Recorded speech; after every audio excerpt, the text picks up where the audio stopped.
Vamos a tener un momento de oración para comenzar este culto de estudio bíblico de día jueves. Oramos. Padre nuestro, Padre celestial, gracias le damos, Señor, esta tarde porque usted nos cuida, nos protege, nos ha traído este momento para poder participar de una actividad eclesiástica, Señor, donde podemos honrar y glorificar su santo nombre, Señor, donde podemos estudiar de su palabra, donde podemos congregarnos los hermanos, Señor, y poder compartir momentos agradables y perfectos, Señor. Damos gracias porque usted nos da salud a los que estamos presentes, Señor. Cuida a los que están en enfermedad, cuida a los que están en necesidad, Señor, porque sabemos que son momentos difíciles, Señor, y necesitamos que usted nos guíe en todo para que podamos hacer su voluntad por sobre todas las cosas. Guíe este culto, guíe todo lo que se haga, Señor, y que todo sea para honra y gloria de su santo nombre. Lo pedimos todo en nombre de tu Hijo Jesucristo, nuestro Salvador. Amén. Y primeramente vamos a continuar con un himno. Vamos a cantar el himno número 119, lo vamos a cantar acá nosotros. Le canto a mi Señor. Himno número 119.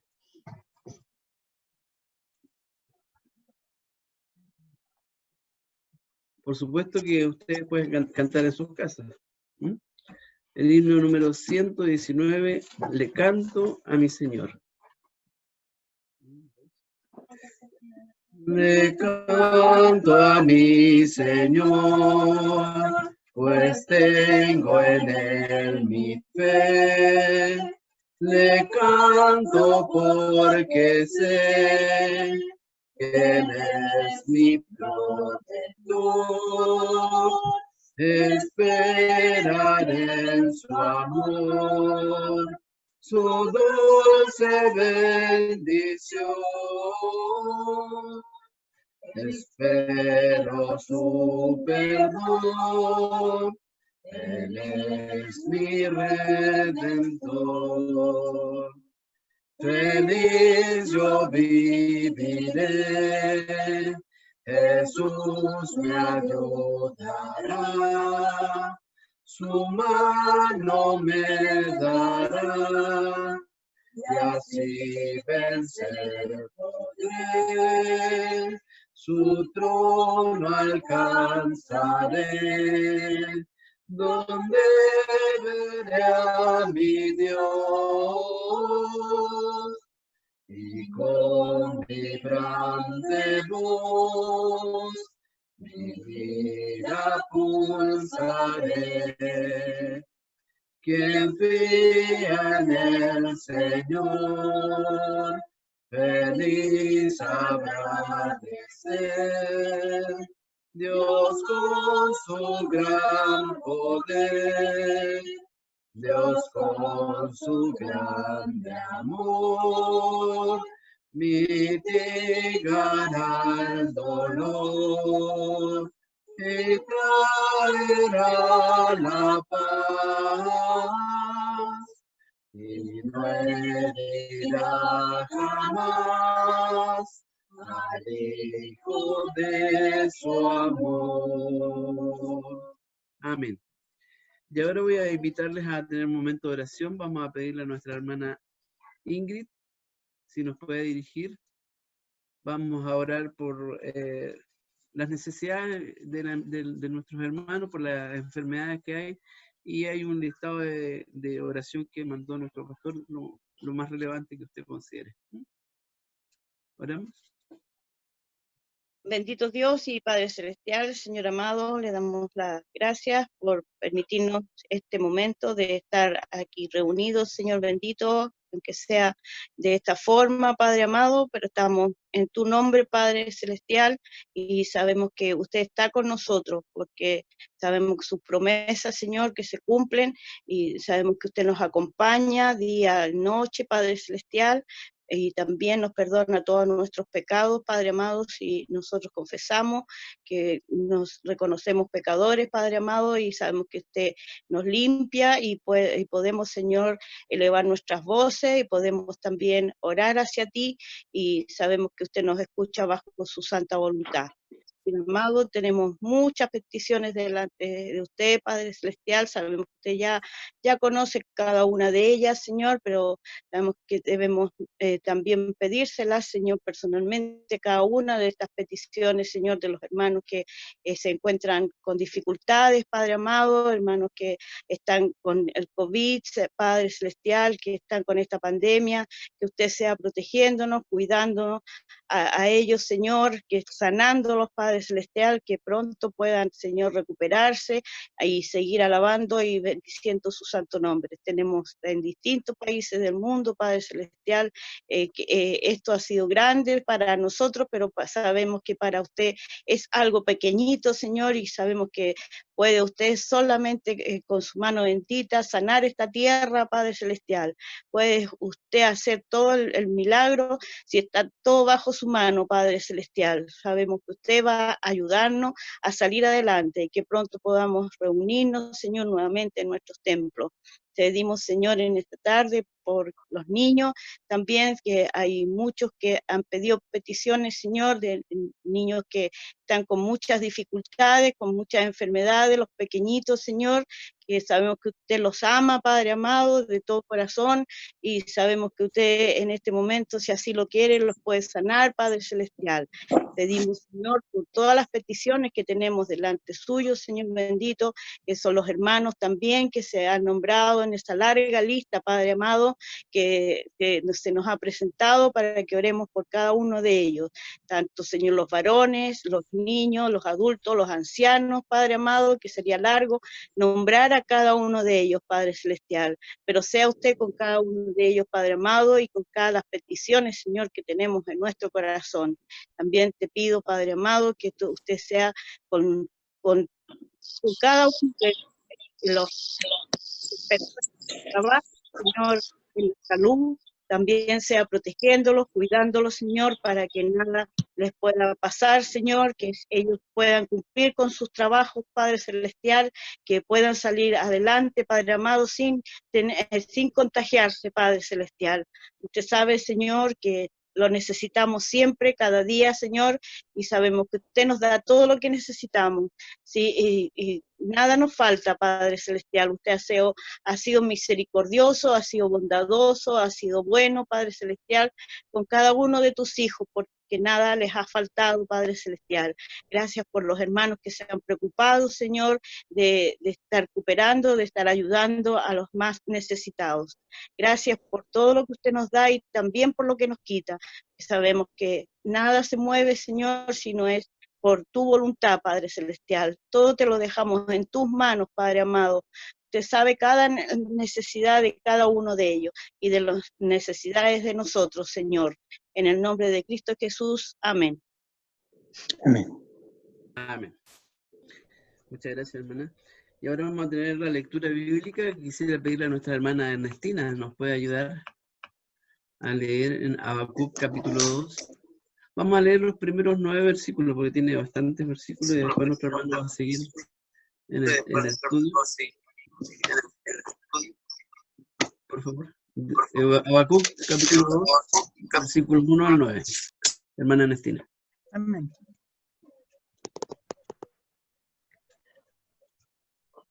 Dice así la palabra del Señor.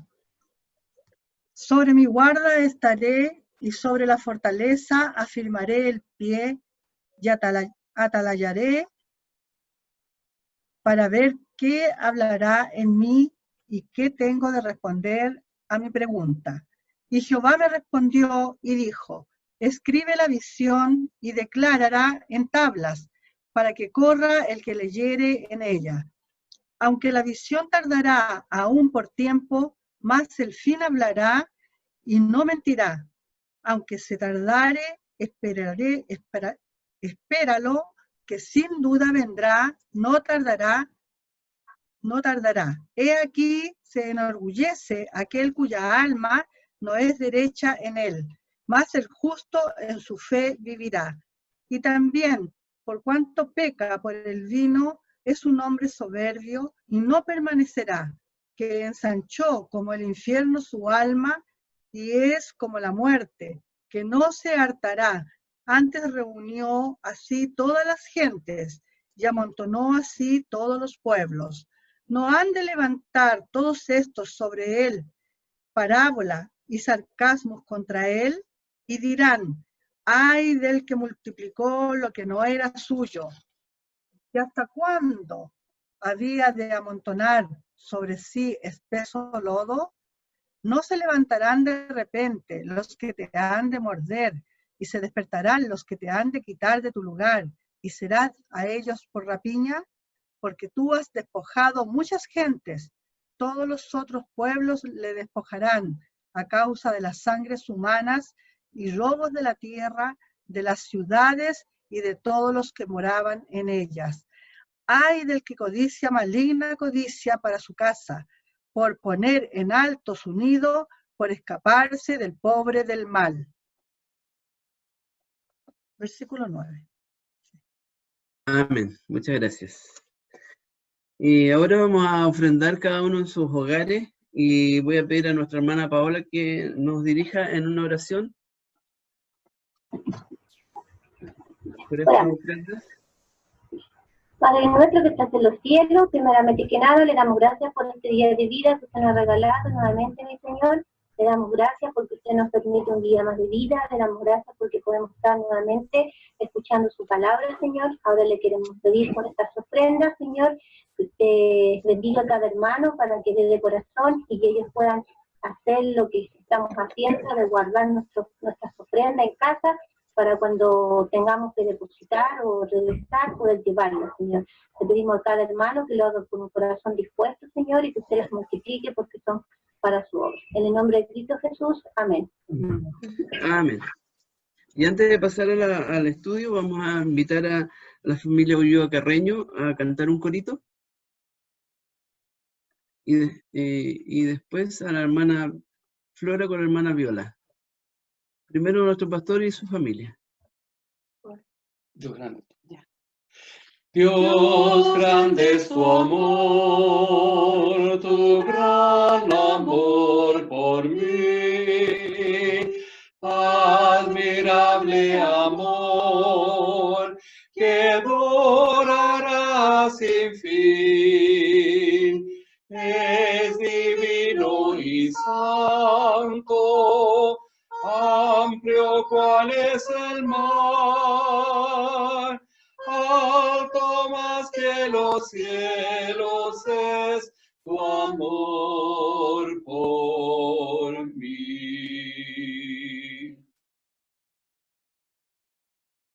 Hermana Flora, muchas gracias, pastor, familia. Hermana Flora, ¿pueden cantar un corito?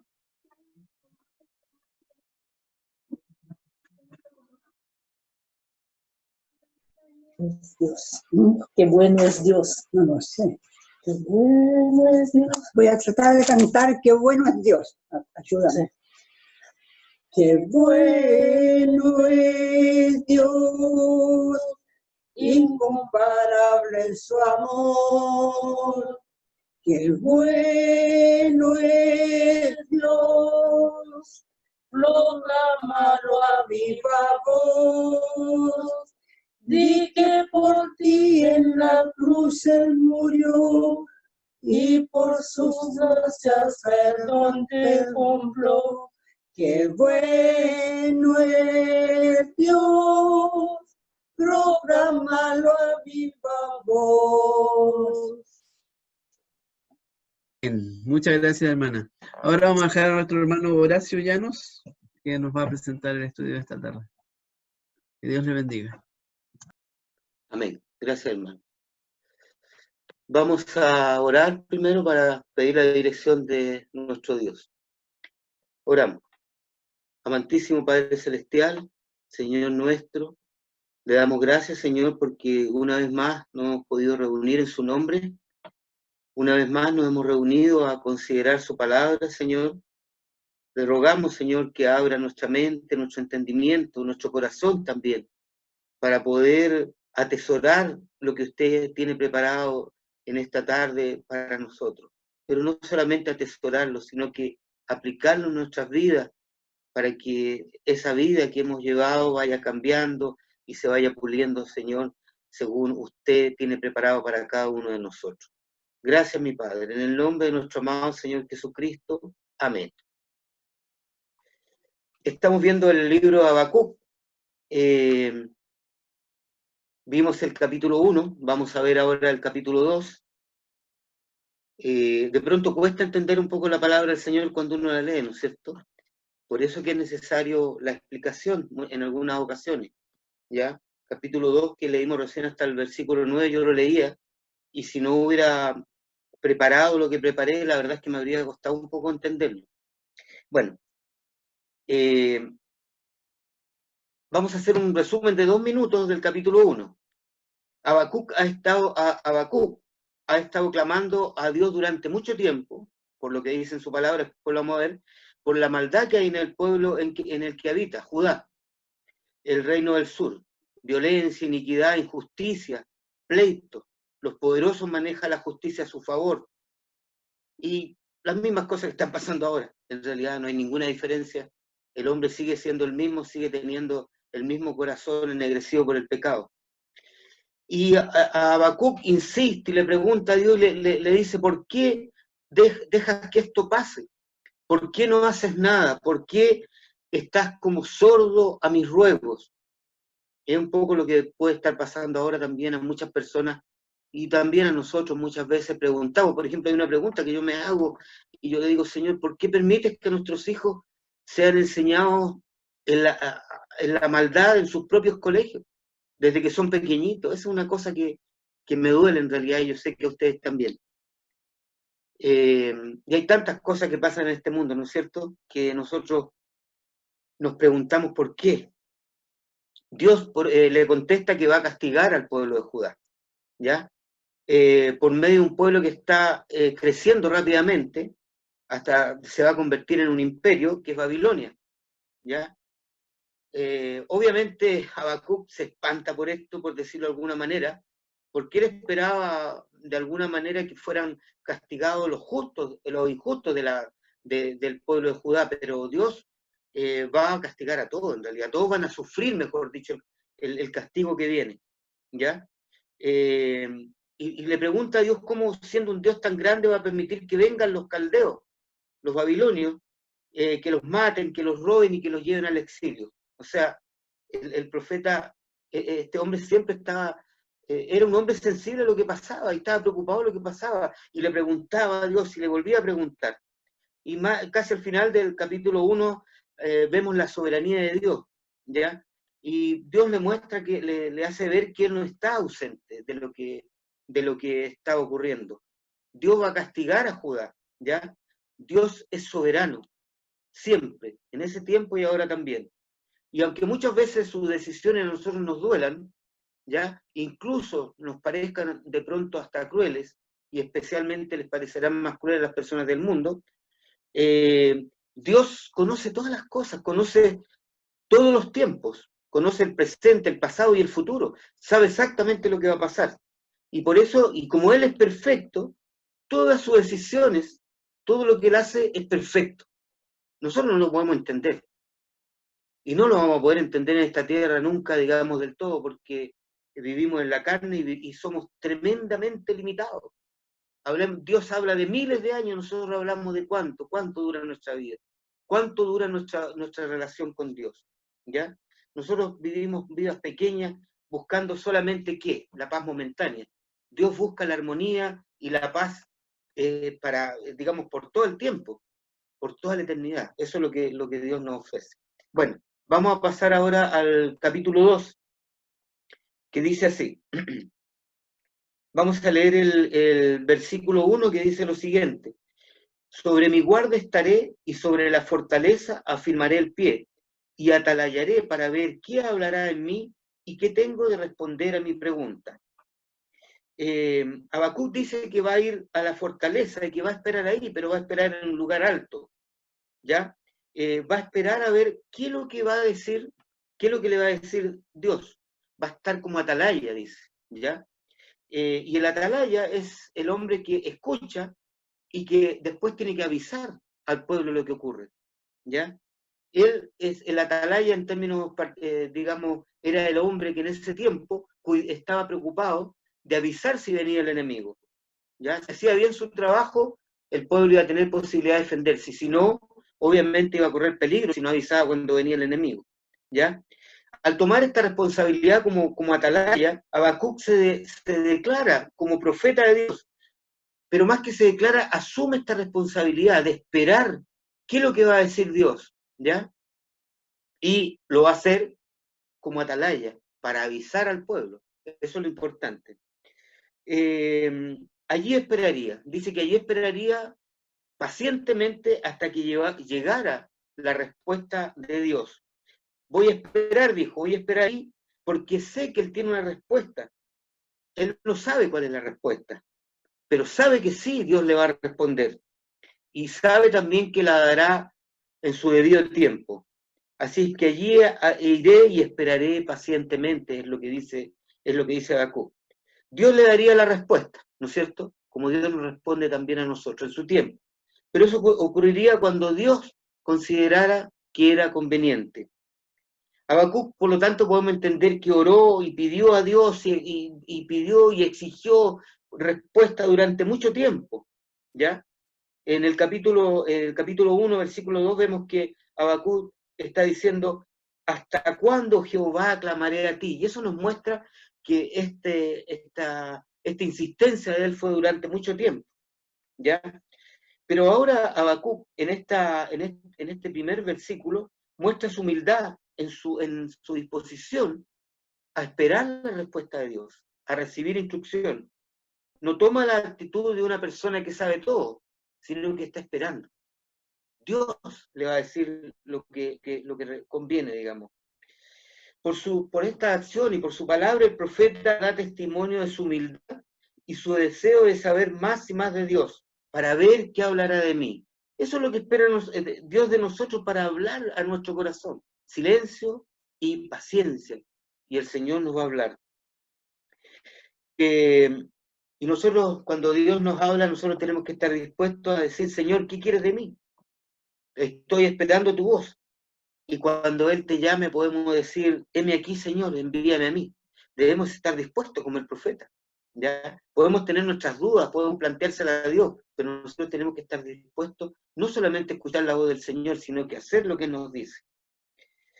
El profeta espera las órdenes de Dios para transmitirlas a su pueblo. Y nosotros, ¿qué hemos recibido de Dios que tenemos que comunicar al pueblo? Nosotros lo sabemos, ¿no es cierto? El profeta se puso en el lugar, es un pequeño resumen de lo que acabamos de ver, el profeta se puso en el lugar donde Dios le hablaría, en mi guardia estaré. El profeta quiso mirar las cosas de lo alto, sobre la fortaleza estará firme. Y esto es importante porque muchas veces nosotros nos enredamos en las cosas que pasan en el mundo, en las cosas que pasan en nuestro alrededor más cercano, y también en las cosas que sentimos, ¿ya? Pero el profeta está arriba, está más arriba que esas cosas, y ese es el lugar que nosotros tenemos que ocupar también. No tenemos que dejar, o tenemos que hacer todo lo posible, porque por lo que pasa a nuestro alrededor nos confunda, y nos haga pensar tantas cosas diferentes, porque nuestra mente es así, siempre va detrás de muchas respuestas, muchas cosas. Él trata de ponerse en lo alto para escuchar la voz del Señor, dejando todo lo demás en segundo lugar. Y ese es el llamado de Dios, el primero. El profeta está dispuesto a escuchar a Dios, vigilaré para ver qué dirá y qué tiene que responder a mi queja. Estuvo siempre listo para escuchar. Se acercó a Dios con una actitud dispuesta y quieta. El profeta siempre habló honestamente, por eso que tuvo la respuesta de Dios. No negó que se acercó a Dios con una queja, ¿ya?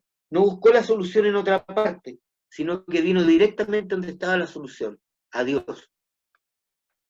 Nosotros muchas veces buscamos la solución en lugares donde no corresponde, pero la solución siempre está en Dios, a todas las cosas. Versículo 2 dice, y Jehová me respondió y dijo, la primera parte, escribe la visión. Dios le dijo que él quería que la gente, que todas las personas, tuvieran la respuesta que necesitaban. O sea, lo que va a decir, no solamente para el profeta, sino que es para todas las personas. Y también para nosotros. Porque por algo estas palabras fueron escritas, ¿ya? Para que nosotros un día las recibiéramos y recibiéramos una respuesta de Dios. Leamos el versículo completo. Dice, y el Señor, 2 dice, y Jehová me respondió y dijo, escribe la visión y declárala en tablas, para que corra el que leyere en ellas. Jehová pide que la visión se escriba en tablas, ¿ya? En otras palabras, que quede impresa, que quede de alguna manera como un recordatorio y que por lo tanto también sea pública. Y esto tiene que haber sido una buena noticia para Habacuc, porque hasta este punto del diálogo estaba hablando solamente con él y él estaba presentando todas sus dudas. Ahora la nación podría entender qué es lo que Dios quería de ellos, que eso es lo que Habacuc está buscando. Después dice, para que corra el que leyere en ella. La verdad es que esta fue una frase del versículo que no pude obtener una definición clara. ¿Ya? Estuve buscando en varias partes y en una vi que decía para que lea de corrido, para que lea fácil, para que sea fácil la lectura. Otra interpretación es que debemos nosotros prepararnos antes de poder interpretar la palabra del Señor, antes de hacer cosas que nosotros creemos que deben esperar en nuestra vida cristiana, ¿ya? No debemos apresurarnos, sino que debemos ir creciendo paulatinamente.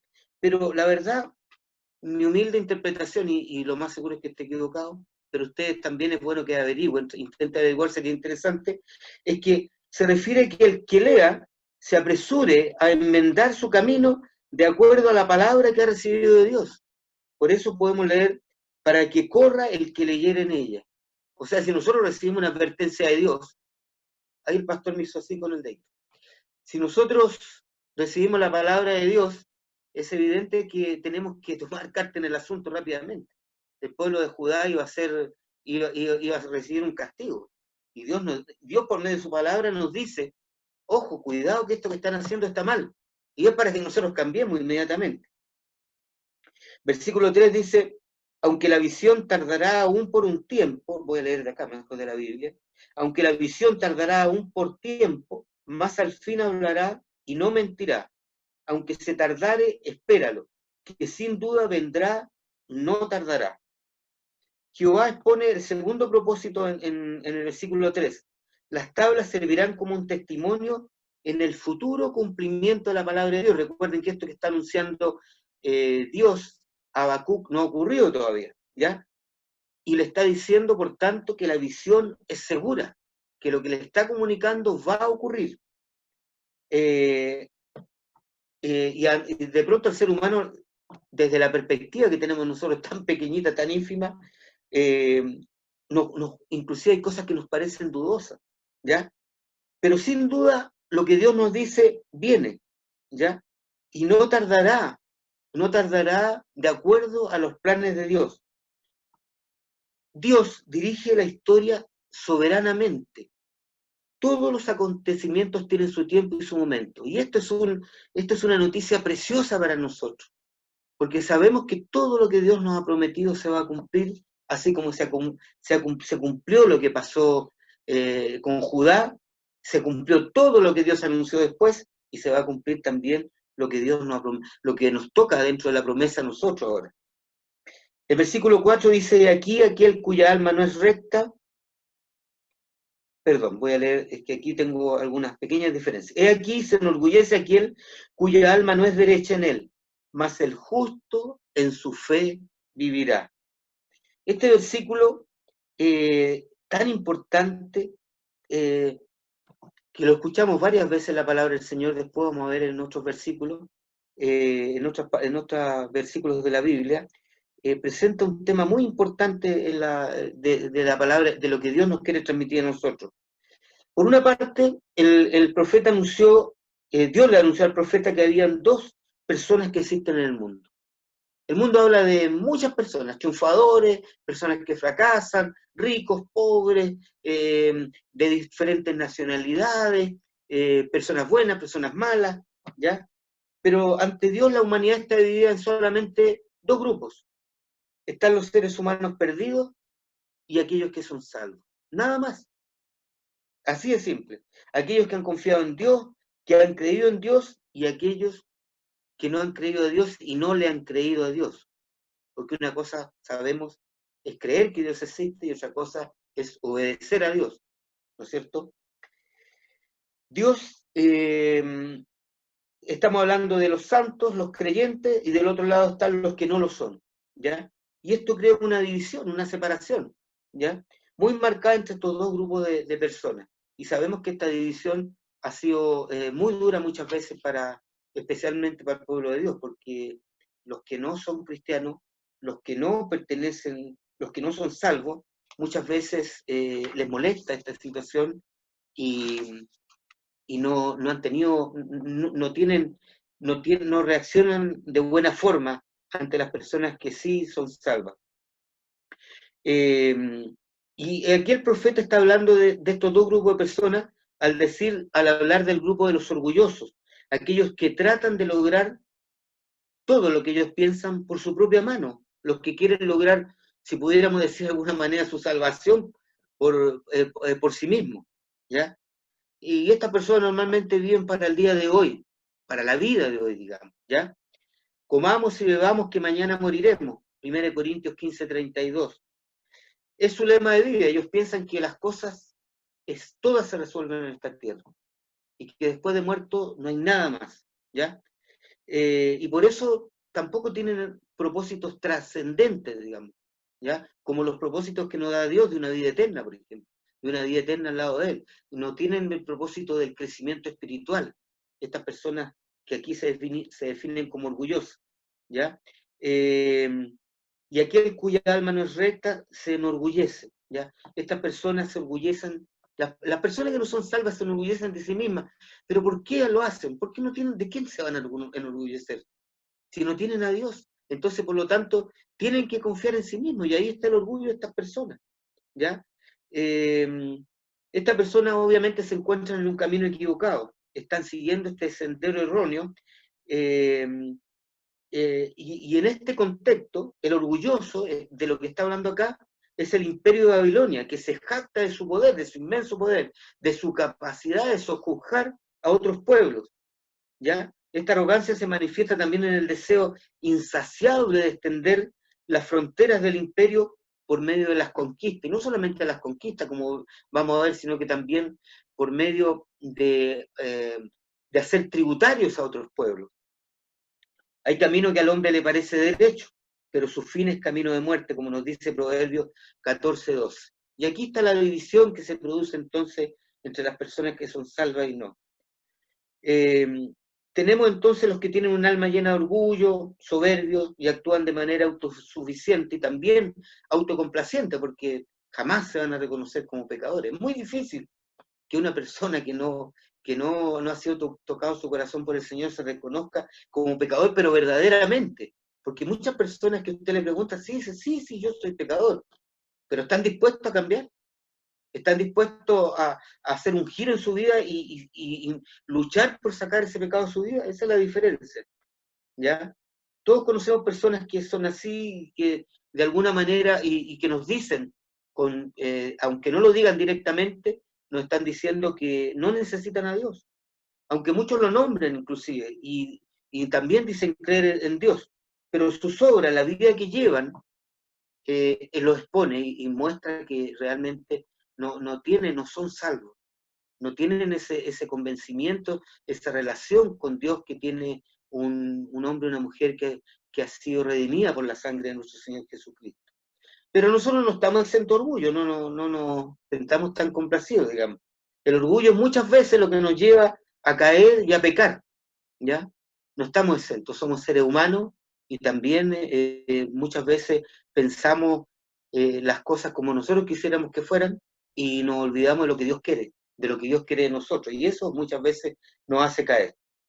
Versículo 4, en la parte B, en este mismo versículo, dice, mas el justo en su fe vivirá. Y este es uno de los pasajes bíblicos que más influencia debiera tener en nuestra vida, ¿ya? La fe es el centro mismo de nuestra relación con Dios, porque nosotros sabemos que sin fe es imposible agradar a Dios, como dice en Hebreos 11:6. Y fíjense bien que dice imposible. O sea, si nosotros no tenemos fe, si nosotros no confiamos en que Dios está cuidando, que Dios está en el control de todo, que Dios va a hacer de acuerdo a lo mejor para nosotros, ¿cómo vamos a agradarle? ¿Ya? Es una palabra, esta palabra imposible es una palabra determinante, tal vez fuerte para nosotros, pero y para cualquiera, pero esa es la verdad. Imaginemos el caso de yo siempre comparo con los papás y los hijos, digamos, ¿ya? Hay un padre amoroso, una madre amorosa, como ustedes quieran verlo, y hay un hijo o una hija que a pesar de que su padre lo ha educado bien y que lo ha enseñado y que se ha preocupado y que se ha desvelado por él, no confía en él. Y que cuando le dice algo que tiene que hacer, hace todo lo contrario. ¿Cómo ese papá va a darle lo mejor a su hijo? ¿Cómo lo va a poder hacer? Si lo hace, el hijo va a pensar que está haciendo lo correcto. Y por tanto, por eso es tan importante la fe del Hijo de Dios frente a Dios. La vida en fe significa vivir confiado en nuestro Dios todos los días, no importando, y esto es importante, no importando las consecuencias, ¿ya? Nosotros en este momento estamos viviendo situaciones difíciles, como decía Mauricio cuando comenzamos, pero eso no tiene que importarnos, no tiene que separarnos de nuestra relación con Dios. No importa incluso tampoco lo que ocurra dentro de nosotros, porque yo estoy seguro que están pasando cosas dentro nuestro por esta situación de encierro, por esta situación de no poder vernos, por esta situación de no poder hacer una vida normal. Pero nosotros no tenemos que dejarnos llevar por lo que sintamos en estos momentos. No podemos evitarlo. Hay una realidad que estamos viviendo, pero esa realidad no puede apartarnos de confiar en el Señor. Y por otra parte, la fe es la medida con que Dios actúa cuando quiere bendecir nuestras vidas, igual que ese padre que yo le nombraba recién con sus hijos. Ese padre va a regalonear a sus hijos todo si los hijos confían y lo respetan. Dios también, de esa misma manera, esa comparación, digamos, lejana, pero es lo más cercano que puede haber, Dios da innumerables ejemplos de que la fe fue lo necesario para que la persona recibiera lo que quería, lo que le pedía a Dios, ¿ya? Le voy a nombrar un par de casos de cuando la mujer que tenía flujo de sangre toca solamente el manto de Jesucristo y le dice que ella entendía que si podía hacer eso iba a ser sana, y así fue. Jesucristo se lo concedió por su fe. O este hombre, este militar que va a pedirle a Jesucristo que sane a una de las personas que estaban bajo su cuidado, y Jesucristo a él le dice, no vayas, no es necesario, basta con que tú lo digas. Y Jesucristo se admira de la fe de este hombre, y basta con eso para que sea salvo. Y así hay muchos más ejemplos, podríamos estar todo este rato haciéndolo y se nos va a acabar el tiempo, ¿ya? Pero la fe es tremendamente importante, vamos a tener que avanzar más rápido. El apóstol Pablo, en la carta a los Romanos, capítulo 1, versículos 16 y 17, dice, porque no me avergüenza el Evangelio, porque es poder de Dios para salvación a todo aquel que cree, al judío primeramente y también al griego, porque en el Evangelio la justicia de Dios se revela por fe y para fe, como está escrito, mas el justo por la fe vivirá. Si se dan cuenta, es el versículo, digamos, el versículo que nosotros encontramos en Habacuc. Y porque esa es la esencia de nuestra vida, la vida del cristiano, vivir por fe, ¿ya? Y nosotros vivimos por fe, a pesar de que nos falta fe, pero vivimos por fe. El mundo se derrumba, el mundo está confundido, no hay qué hacer con lo que está pasando, que la política, que lo que el gobierno va a dar, que lo que está pasando en Europa, que lo que está pasando con otros países, que lo que está pasando con China, con Estados Unidos, y nosotros seguimos cantando y alabando al Señor. Nosotros vivimos por fe. Nos falta, sí, pero vivimos por fe, alabando a nuestro Dios, ¿no es cierto? Eso es lo importante, y nosotros tenemos que seguir caminando sin dudar, confiando en el Señor. Y eso es lo que nos dice en su palabra, tenemos que vivir por fe. Si así lo hacemos y aumentamos nuestra fe cada día, le pedimos al Señor que aumente nuestra fe cada día, nuestra vida cada día va a ser mejor, más plena. Porque esa es la esencia de la relación nuestra con Dios. Aquel que en estos versículos que leímos recién, el justo es aquel que ha sido justificado por fe, pero que también debe vivir por fe. ¿No es cierto? Fuimos justificados por fe y no por nuestras obras, pero también debemos vivir por fe. ¿Ya? Y nosotros no tenemos que vacilar, como le decía recién, en el camino que nos lleva a Dios, no importando lo que pasa a nuestro alrededor y en nuestro interior tampoco. Porque también nuestra carne nos desvía, nos quiere desviar. Ahí también les voy a decir rápidamente, sin entrar en profundizar, en Gálatas 3:11, el justo por la fe vivirá, también es repetido este versículo. Y en Hebreos 10:38, ahora el justo vivirá por fe, también es repetido este versículo. Volvamos entonces al pasaje que estábamos estudiando. El profeta Habacuc, por medio de la fe en Dios, pudo decir, por eso, porque tenía fe en Dios, yo he ido a la torre del vigía y allí esperaré a que él responda. Yo confío en aquel que sí tiene todas las respuestas a mis preguntas. Es que sabemos, como decíamos antes, que sin fe es imposible agradar a Dios. Y no solamente eso, sino que porque es menester que al que Dios se allega, crea que le hay, y que es galardonador de los que le buscan. Como decíamos delante, Dios bendice a los hijos de Él que tienen fe, que confían en Él. Y por eso Habacuc confiaba en esa bendición, que era la respuesta que Dios le iba a dar. ¿Ya? El justo por su fe vivirá. Nosotros podemos vivir por la esperanza en las promesas fieles de Dios. Y podemos estar seguros que se van a cumplir. ¿Ya? Permanezcamos entonces, igual que el profeta, en nuestra torre, ahí, más arriba. No aquí abajo solamente en esta tierra donde ocurren tantas cosas. Prendemos el televisor, prendemos la radio, lo que sea, el computador, teléfono, y escuchamos tantas cosas, ¿ya? Pero estemos más arriba de eso, en relación con Dios. Dios tiene todas las respuestas. Tengamos paciencia y confiemos. Dios va a hacer lo que es correcto, lo que corresponde, lo perfecto, lo bueno para cada uno de nosotros y para todos sus hijos. Tenemos que tener confianza en uno que cambiará todas las cosas. Todas estas cosas malas, todas estas cosas que vemos, Dios un día las va a cambiar. El Señor Jesucristo vendrá a la tierra a establecer su reino. Nosotros lo sabemos y confiamos en eso. Él va a cambiar y va a transformar todas las cosas. Qué maravilloso cuando eso ocurre, ¿no es cierto? No nos podemos imaginar, o sea, nos imaginamos, pero no cabe en nuestra mente tanta maravilla, pero así va a ser, porque el Señor lo prometió. Pero antes Él vendrá a recoger a su iglesia. ¿Qué más maravilloso? ¿Qué más podemos pedir? ¿Cuándo ocurrirá? No lo sabemos a ciencia cierta, pero debemos confiar en esta y en todas sus promesas, ¿ya? Permanezcamos entonces como Habacuc, esperando, con confianza, ¿ya? Volviendo al versículo, Jehová inicia su respuesta al segundo lamento de Habacuc.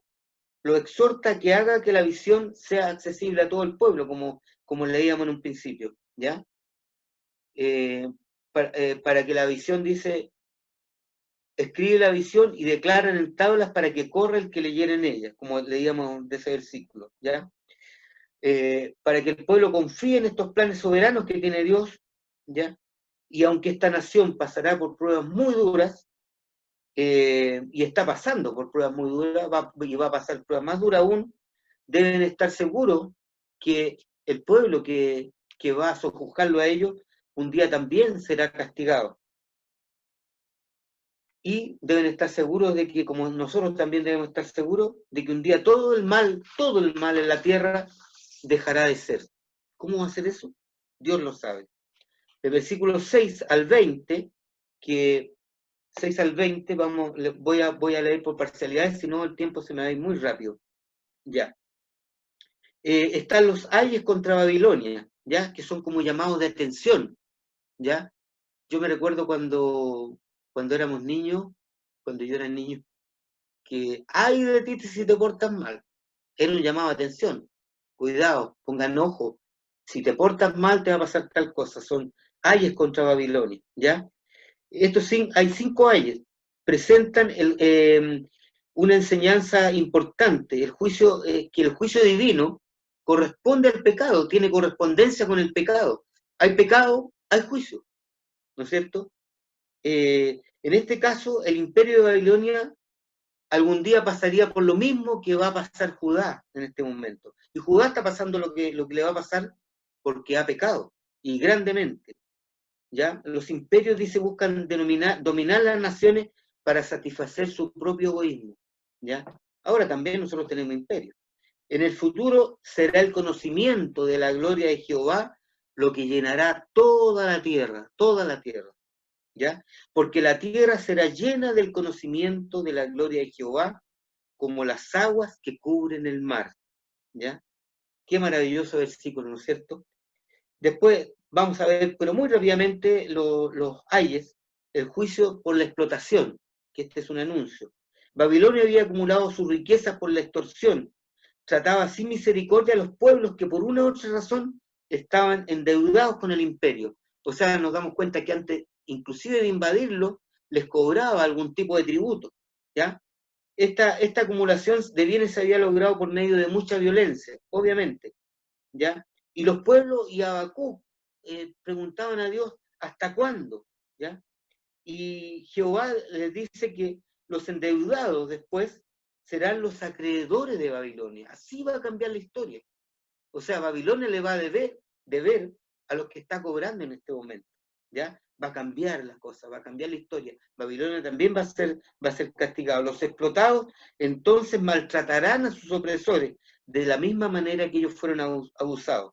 Después habla del juicio por el saqueo, en el 2, 9 al 11, para si quieren leerlo. Estos versículos continúan la idea de la porción anterior. Babilonia logró bienestar y seguridad a expensas de las demás naciones, del robo, digamos, de cobrar lo que no le correspondía. ¿Por qué? El imperio giraba alrededor de la magnífica ciudad de Babilonia. Alguna vez, cuando muchos años atrás uno escuchaba hablar de los jardines de Babilonia, que eran una maravilla, ¿ya? Y obviamente era una corte suntuosa, enorme, digamos, de la corte del rey. Entonces, el anhelo de este reinado, digamos, era establecerse como un reinado intocable, grande, indestructible, ¿ya? Pero, obviamente, para hacer esto, tuvo que oprimir a mucha gente, tuvo que matar a muchas personas, esclavizar a tantas otras, ¿ya? Pero Dios dice que eso también va a ser castigado. Juicio por el egoísmo, dice. Continúa el versículo 2, 12 al 14.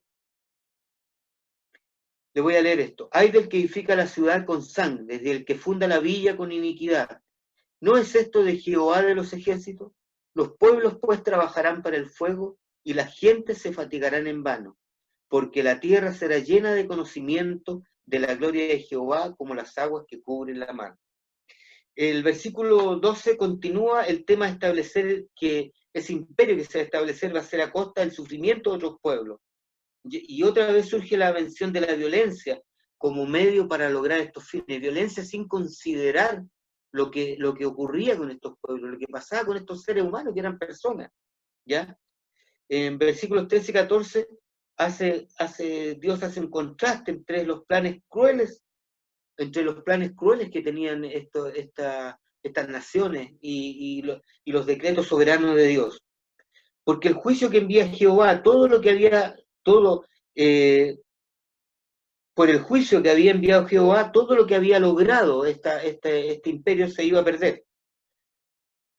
Será Jehová de los ejércitos, el Dios guerrero, quien llevará a la destrucción el imperio el imperio que está confiado en sí mismo, ¿ya? Tarde o temprano vendría otro imperio para destruir y reemplazar a Babilonia. Y así es como ha ocurrido a través de toda la historia. Los imperios crecieron, vino otro imperio y acabó con este. Después vino otro imperio y acabó con este otro, ¿ya? los persas fueron el instrumento de juicio de los babilonios. Conquistaron a Babilonia en el año 539 antes de Jesucristo. ¿Cuándo iban a pensar ellos ese imperio tan grande que iba a terminar de esa manera? Juicio por la humillación, dicen el capítulo 2, 15 y 17. Les voy a leer. Ay del que da de beber a sus compañeros, que les acercan tu hiel y embriagas para mirar sus desnudeces. Hazte llenado de deshonra más que de honra, bebe tú también y serás descubierto. El cáliz de la mano derecha de Jehová volverá sobre ti y vómito de afrenta sobre tu gloria, porque la rapiña del Líbano caerá sobre ti y la destrucción de las fieras lo quebrantará a causa de las sangres humanas y del robo de la tierra, de las ciudades y de todos los que en ella moraban. Nosotros nos damos cuenta entonces cómo actuaba este imperio. Era un imperio terrible, ¿ya? Era un imperio, digamos, que todo lo que hacía lo hacía sangre y fuego sin importar la vida de las demás personas, ¿ya? Pero aquí habla de humillación, ¿ya? Dice, los dejó desnudos, les quitó su dignidad y su autoestima. Esto es lo que hacían cuando atacaban un pueblo y se llevaban prisionero a la gente, se la llevaban desnuda para humillarlo, para rebajarlo, para que no tuvieran ningún deseo siquiera de rebelarse, ¿ya? Al igual que los años anteriores, Babilonia también recibió su merecido en este sentido. Así como había dado a beber de la copa de la ira divina a otros, porque ellos fueron un instrumento de Dios, ahora Babilonia también tomaría esta copa, también le tocaría pasar lo mismo. En vez de gloriarse de la vergüenza de otros, sería deshonrado también en su derrota. También los que los derrotaron a ellos hicieron lo mismo. Juicio por la idolatría, ¿ya? Versículos 2, 18 y 19 dice: ¿de qué sirve la escultura que esculpió el que la hizo? La estatua de fundición que enseña mentira, ¿para qué haciendo imágenes mudas confíe el hacedor en su obra?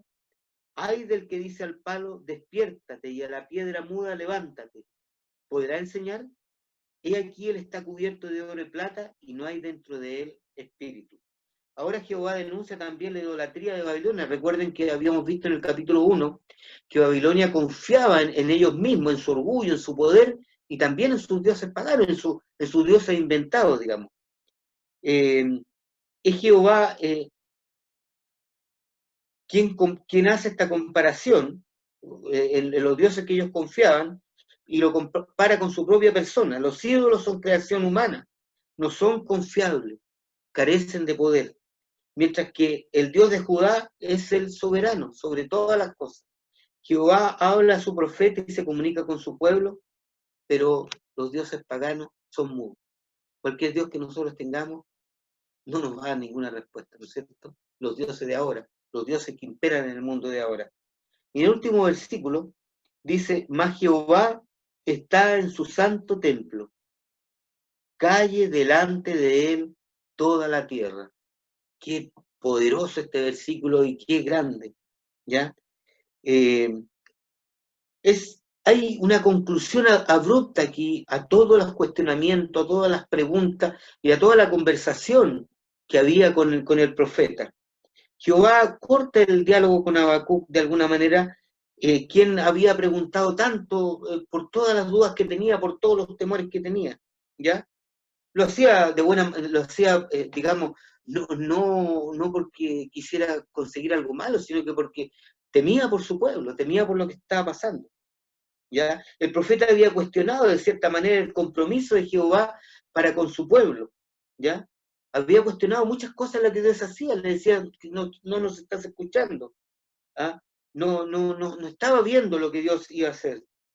Pero después que le dijo que lo que iba a hacer, después también cuestionó que Dios hiciera, digamos, castigar al pueblo de Judá por medio de otro pueblo que lo iba a atacar y lo iba a destruir de muchas maneras. Pero Dios le ha respondido que Él está presente en medio del pueblo, en su santo templo. Está aquí, está Dios ahora presente con nosotros también. Nunca ha estado lejos. Eso es lo que nosotros tenemos que entender, pero con todo nuestro corazón. Dios está con nosotros, siempre. Nunca nos va a dejar.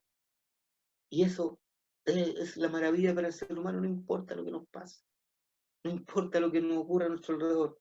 Somos débiles, sentimos miedo de repente, creemos que tal cosa no va a ocurrir nunca, pensamos que la maldad no se va a acabar, pero no es así. Dios está en el control. Ahora verán la manifestación de la voluntad, del poder de Dios, lo que está diciendo acá, lo que está diciendo en este versículo de Dios. El silencio es exigido delante de Dios. Detente, escucha a Dios y haz lo que Dios te dice. Después de la extensa revelación compartida a Habacuc y a la nación, ya no puede haber más acusaciones o preguntas o señalamientos. Dios escuchó porque el profeta lo hizo de buena manera, pero Jehová es justo y soberanamente va a llevar a cabo sus propósitos en ese tiempo, a través de toda la historia y ahora también. Ante esta verdad, toda Judá debe callar y temer a Dios, tener un respeto profundo por lo que Dios está diciendo. Y aún toda la tierra debe responder de igual manera, porque Él controla el destino de las naciones, de los imperios, de los gobiernos, de nosotros. Basta de palabras. Jehová sale ahora para poner en marcha el juicio en ese momento contra Judá. Y Dios es el mismo Dios es el mismo Dios que tenemos nosotros. Es el Dios que también está enjuiciando este mundo. Y es el Dios que nos dice que va a llegar un momento en que toda esta maldad va a pasar. Y esa es la maravilla de la palabra del Señor que hemos escuchado en esta tarde y la palabra que escuchamos siempre, que nos da seguridad, que nos da tranquilidad, que nos dice que tenemos que vivir por fe y confiados en Él, y que Él va a premiar eso. ¿Qué mejor? Vamos a estar tranquilos y Él va a premiar nuestra fe. ¿Ya? Calle delante, el Jehová está en su santo templo, calle delante de Él toda la tierra. Tal vez llegue el momento en que nosotros tenemos que disponernos más que a cuestionar, a preguntar o a enredarnos con las cosas del mundo, a guardar silencio y a esperar lo que Dios tiene preparado para nosotros. El Señor nos bendiga y permita que su palabra llegue a nuestros corazones y no sea una palabra perdida, una palabra de estudio solamente, sino que una palabra para nosotros, una palabra que nos dé confianza, que aumente nuestra fe, que nos dé el deseo de pedir más fe al Señor y que para que podamos vivir de la manera que el Señor quiere, cada uno de nosotros. Vamos a terminar con una oración. Amantísimo Padre Celestial, le damos gracias por su palabra, Señor. Le damos gracias por todo lo que nos enseña en ella. Le damos gracias porque usted es soberano por sobre todas las cosas. Y eso es maravilloso para nosotros, porque usted es justo, bueno, santo, Señor, por sobre todas las cosas. ¿Qué más podemos pedir, tus hijos, Señor, tener un Dios así? Gracias, mi Padre bendito. En el nombre de nuestro amado Señor Jesucristo. Amén. Amén. Dios bendiga su palabra y damos gracias a nuestro hermano por el estudio. Vamos a terminar este culto, vamos a cantar un himno para que ustedes lo busquen en sus hogares, el himno número 23, Sol de mi ser. Lo vamos a cantar nosotros acá, ustedes en sus casas. ¿Cantamos? Sol de mi ser, mi Salvador, contigo vivo sin temor.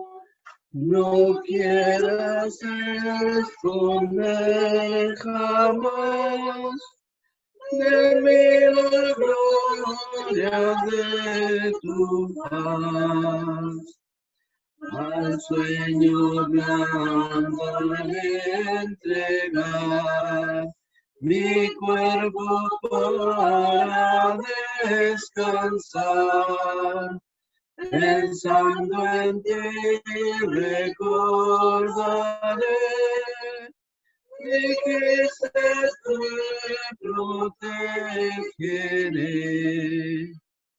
tu bendición al despertar. Dame que al transitar, cual peregrino a tu mansión, alcance paz y salvación.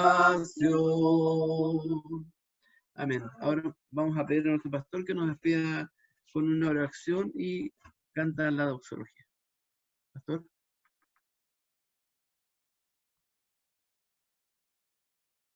El micrófono.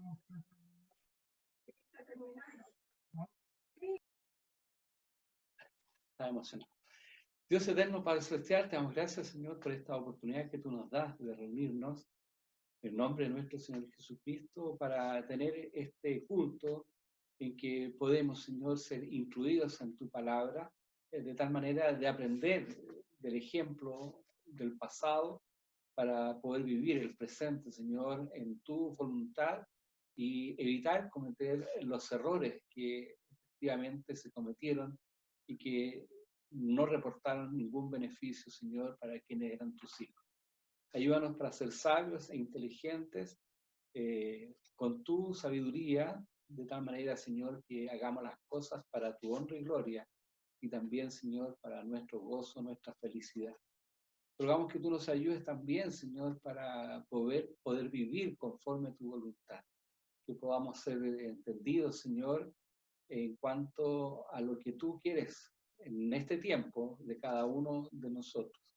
De tal manera que nos dispongamos, Señor, a poder hacer las cosas, Señor, siempre bajo su dirección, pues sin duda va a ser lo mejor.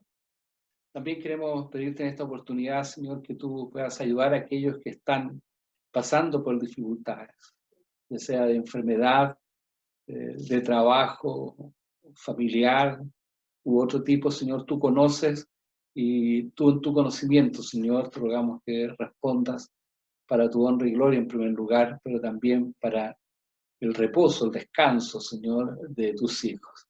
Haz tu voluntad en cada uno de nosotros. Y rogamos, Señor, que tú nos ayudes a apreciar y a valorar, de tal manera de realmente sentirnos bienaventurados, de haber sido escogidos por ti, llamados por ti, justificados por ti y glorificados por ti. Gracias, Dios eterno, por lo bueno que eres con nosotros y rogamos, Señor, que tú puedas bendecir también a nuestro hermano que se preocupa por prepararse, Señor, para entregar este estudio y que se esfuerza, Señor, por poder hacer presente en nuestros corazones, Señor, el significado de tu palabra. Gracias, Señor, por todo y rogamos que tú nos ayudes, Señor, para el trabajo que queda de este fin de semana, que es el trabajo del Congreso de los Jóvenes de CEGEF, Señor, el próximo sábado a las 6:30. Rogamos que tú desde ya estés preparando esa actividad y preparando también nuestros corazones para recibirlo. Lo pedimos todo, Señor, conforme a tu voluntad, en el nombre de Cristo Jesús, nuestro Señor y Salvador. Amén. Al Padre, Hijo, Redentor y Espíritu Consolador, al Trino Dios en unidad, gloria eterno tributar.